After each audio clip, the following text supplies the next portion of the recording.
নমস্কার বন্ধুরা, শর্মিলাস kitchen and মোড়ে আপনাদের সবাইকে স্বাগত। ইলিশ মাছের মাথা দিয়ে কচুর শাক তো বর্ষাকালে সব বাড়িতেই হয়, কিন্তু আজকের রেসিপি সম্পূর্ণ নিরামিষ, বিউলির ডাল দিয়ে কচুর শাক।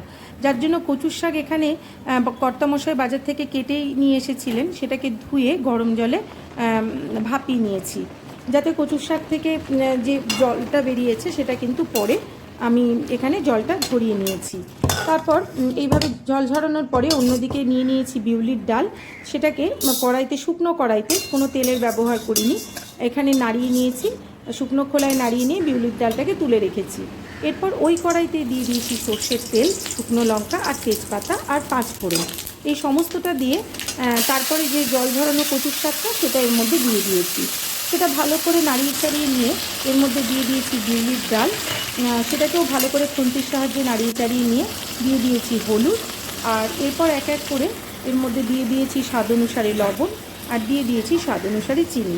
নুন আর চিনির ভারসাম্য তো রক্ষা করতেই হবে রান্নায়।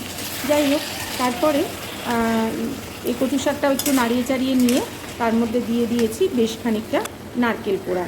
নারকেল কোড়াটা দেওয়ার পরেও কিন্তু গ্যাসের আঁচ বাড়িয়ে খুন্তি দিয়ে কচুর শাকটাকে নাড়াতে থেকেছি, কারণ কচুর শাক থেকে অনেকটা জল বেরোয়। এবার পুরো জলটাই কিন্তু একদম শুকিয়ে যাবে, ততক্ষণ পর্যন্ত কিন্তু রান্নাটা হতে দিয়েছি।